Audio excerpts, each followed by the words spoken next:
अस्सलाम वालेकुम everyone, welcome back to my channel and welcome back to another video. Hopefully आप लोग सब ठीक होंगे। अल्हम्दुलिल्लाह हम भी बिल्कुल ठीक है। और यहाँ पे मैं आपको दिखा रही थी अपने चूल्हे वाली जगह जो काला काला काला स्याह काली हुई हुई है और साथ में इसने उन बंदों को भी काला किया हुआ जो साथ में ना चूल्हे का काम कर रहे होते हैं। और यहाँ पे मैंने रखवाया ड्रम। पहले तो मैंने शौक शौक में रखवा दिया।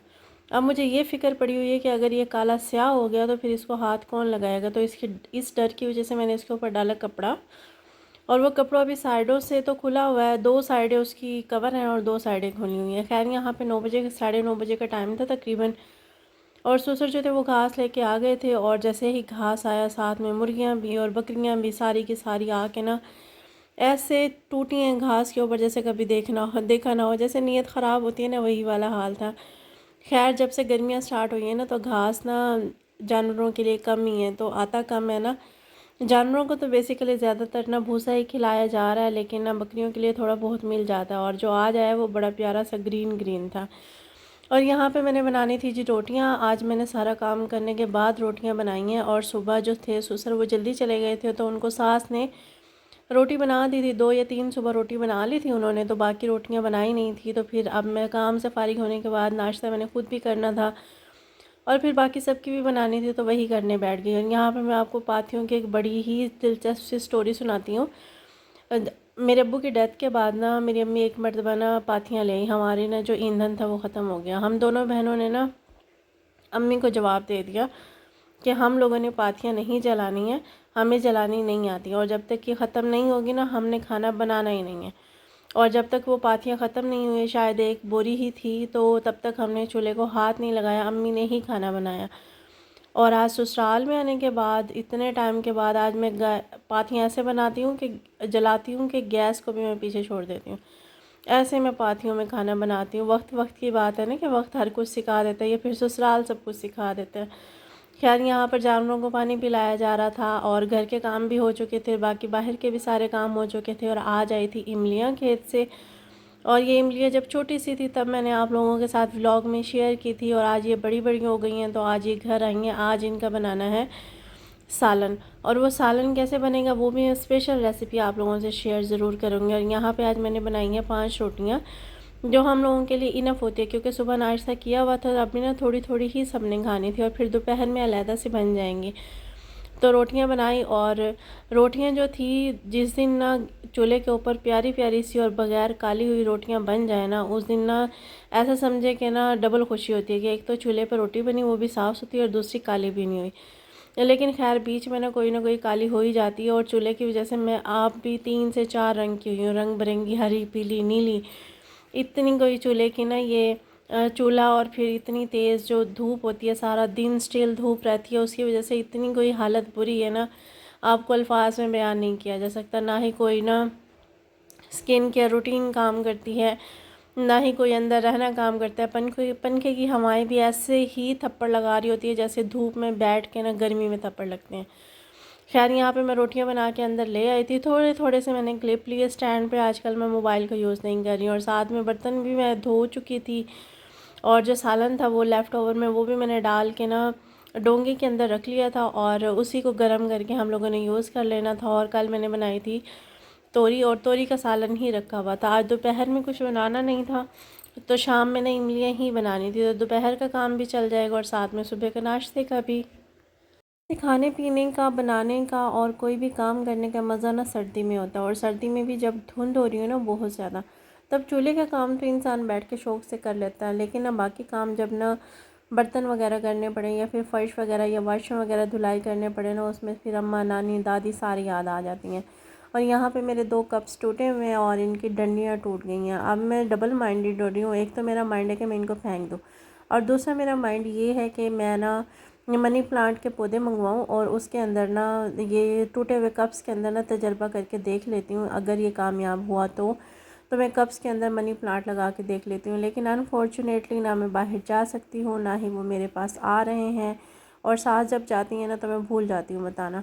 और सारी दुनिया के दुख एक तरफ होते हैं। वैसे जितना मर्ज़ी दुख हो ना बंदे को, ससुराल के या फिर मायके के या फिर दोस्तों के या फिर ना रिश्तेदारों के या फिर कोई और वजह हो, जितने मर्ज़ी ना इंसान के अंदर दुख होना। सबसे बड़ा दुख पता है क्या होता है? जब बंदा सफाई करके फारिग हो ना और हवाओं के साथ मट्टी मट्टी हो, और या फिर बाहर से मुर्गियाँ और बकरियाँ आके ना बेड़ा गर्क करके चले जाए ना, वो दुख सारा एक साइड पे होता है। दुनिया का दुख एक तरफ, और ये जो सफाई करने के बाद जो गंदगी का दुख होता है ना, वो एक तरफ होता है, जो बंदा बयान नहीं कर सकता। खैर यहाँ पे मैं तो सुकून से लेट लूट गई थी, ताकि मैंने कहा चले सारा काम हो गया, लेकिन सास ने ना दही जमा के रखी हुई थी और मैं भूल गई थी। वो आई हैं तो कहती हैं आपने लस्सी नहीं बनाई, आपने मक्खन नहीं निकाला। तो मैंने कहा आपने बताया ही नहीं था। तो फिर खैर फिर मैं दोबारा शराफत से उठ के आई और फिर मैंने मक्खन निकाला, और ना पंखा भी नहीं था। गर्मी इतनी कोई शदीद वाली थी ना, जब तक ये मक्खन निकाला ना, साथ में मेरा अपना भी तेल निकल गया। खैर ये सारे काम करने के बाद, सुबह का नाश्ता करने के बाद मैंने आधा एक घंटा सोई हूँ, और सोने के बाद ना फिर मैं दोबारा दोपहर में उठ के ना फ़्रेश हुई, मैंने नमाज़ अदा की। और आज मैंने ना बड़ा वाला काम किया है, दुश्मन को मारा है। और ये दुश्मन किस किस को काट के जाता है। और ये मैं स्टोर में मौजूद होती हूँ ना, तो इतनी कोई आती है ना, एक दो को मैं ऐसे ही ना कर देती हूँ डेली। अगर ना भी हत्ते चढ़े ना, तो फिर मुझे यही रहता है ना कि ये कभी काट ना जाए, कभी यहाँ से ना आ जाए, कभी वहाँ से ना आ जाए। खैर इस मक्खी के ना को ज़िबा करने के बाद, इसका ना इसको कत्ल करने के बाद मैं लस्सी लेने के लिए आ गई थी। लस्सी जो बनाई थी, और इसके अंदर ना नमक डाल के मैंने पीना होता है, और ऊपर मक्खन भी अच्छा खासा था। खैर पहले तो मैंने पीने की कोशिश की, लेकिन नहीं पिया गया। फिर मैंने मक्खन को सारा साइड पे किया और फिर लस्सी को छान के फिर मैंने पिया। ऐसे मक्खन वैसे हम लोग जो है ना, हम लोगों से ना देसी चीज़ें हज़म नहीं होती। खैर उसके बाद मैं लेटी, और फिर लेटने के बाद ना फ़्रेश हुई, नमाज़ अदा की, और नमाज़ अदा करने के बाद फिर मैं नहीं उठी। और फिर उसके बाद ये है तकरीबन 5:30 बजे का टाइम। जो घास सुबह सुसर लेके आए थे उसको डाला मशीन के पास कटिंग करने के लिए। और आप ये देखें, बकरे बकरियां और मुर्गे मुर्गियां सारी की सारी हमला डाला हुआ इन्होंने इसके ऊपर, और सारा बखेर देती हैं। असर का ये टाइम था, और साथ में चारपाइयाँ भी निकल चुकी थी। साथ में मैं लहसुन और प्याज छील रही थी, इमलियों का जो सालन बनाना था उसके लिए। और ये ख़ास रेसिपी होगी आज मेरी सास की, जो मैं आप लोगों से शेयर करूँगी। वैसे मैंने कभी बनाई नहीं है, लेकिन मैंने ना आप लोगों से पिछली मर्तबा जो क्वार्टर में थी ना, उधर आप लोगों से शेयर किया था कि मैंने इमली का ना पेस्ट बना के रखा था, जिसको जैम भी कहते हैं। फिर लेकिन मैंने ना उसको ज़्यादातर पानी में यूज़ किया, और वो पानी इतने मज़े का बनता था। बनाया तो मैंने जैम था, लेकिन वो पानी में ही मैंने यूज़ किया, क्योंकि ब्रेड वगैरह हम लोग घरों में यूज़ नहीं करते। साथ में दूध रखा था बॉयल करने के लिए, साथ में बच्चा पड़ रहा था, पंखा चलाया हुआ था, इतनी गर्म हवाएं चल रही थी, इतनी गर्मी हो रही थी।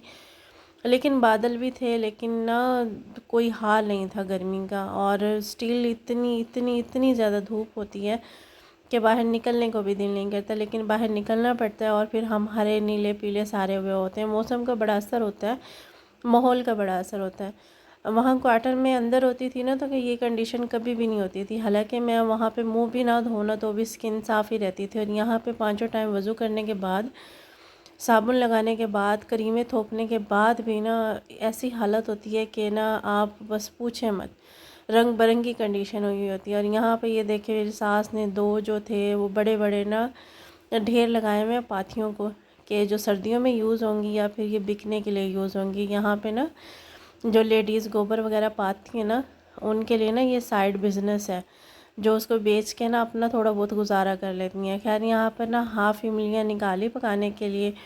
इसको मैंने छील के कटिंग करना था, साथ में लहसुन और प्याज को मैंने छील के दिया।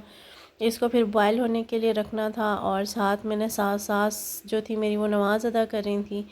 इमलियाँ भी कट चुकी थी, और जो भांजा था वो सबक याद कर रहा था, लेकिन बहुत बहुत ज़्यादा तंग कर रहा है। ये होता ही नहीं है इसको याद, या फिर इसका माइंड नहीं है याद करने की तरफ, या बहुत ज़्यादा रेस्ट के बाद कर रहा है। क्या वजह है क्या नहीं है, लेकिन बहुत बहुत ज़्यादा मेहनत मांग रहा है। खैर सास ने नमाज़ अदा की असर की, फिर मैंने नमाज़ अदा की, और फिर यहाँ पे जो थी इमलियाँ वो बॉयल होने के लिए रखी हुई थी। जब ये गल जाएंगी तो इनको पकाने के लिए रखेंगे, जो रेसिपी आप लोगों से शेयर करनी है। और ये देखिए आसमान जो था वो फुल बादलों से भरा हुआ था, लेकिन गर्मी इतनी इतनी कोई शदीद थी ना, कहीं से जो हवा भी चल रही थी ना, तो वो भी ना गर्म थप्पड़ लगा रही थी। और आसमान की तरफ देख के ऐसा लग रहा था कि जैसे ना कंबल लेके बंदा लेट जाए, इतनी कोई सर्दी होने वाली है। लेकिन खैर यहाँ पे ही हमारी शाम की रूटीन थी, फुल सुबह से लेकर शाम तक की। और ये हमारी रूटीन होती है प्रोडक्टिव और हमारे रियलिस्टिक और ऑथेंटिक। और यहाँ पे मुर्गे मुर्गियाँ बकरे बकरियाँ सारे घर में अपने अपने ठिकाने पे पहुँचे हुए हैं ताकि उनको दाना मिले। और वो जो दीवार पे बैठने वाली हैं वो पहुँच चुकी हैं ऊपर, और जिन्होंने ना टोकरे के अंदर रुकना है ना वो बैठी हुई हैं साइड पे। यहाँ पे इमलियाँ बॉयल हो चुकी थी। इनका पानी निकालने के बाद और इनको एक छलनी में डाल लिया, और फिर जिस बर्तन में इसको बॉयल किया था ना उसी बर्तन में ऑयल और प्याज डाल के थोड़ी सी सास ने मसाला बना लिया। और मसाले में लहसुन है और लाल मिर्च का पेस्ट है, हल्दी है और नमक है। लास्ट में ज़ीरा डालना था, और प्याज भी हाफ़ है, और तकरीबन ये 2 कप या 2.5 कप के बराबर चीनी है।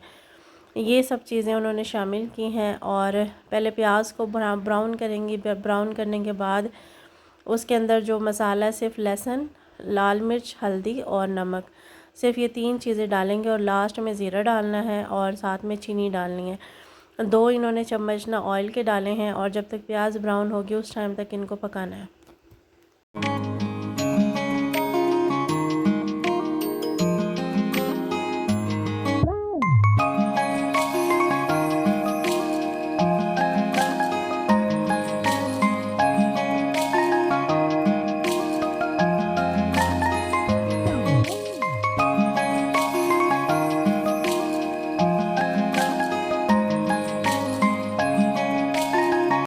खैर प्याज जब ब्राउन हो गई तो उसके अंदर वो 2-3 जो चीज़ें थी मसाले वाली वो शामिल की, और इनको अच्छे तरीके से भूनना है। और भूनने का तो आपको मेथड पता ही है कि ऑयल सेपरेट हो जाए और जो हमारा मसाला होता है वो सेपरेट हो जाए।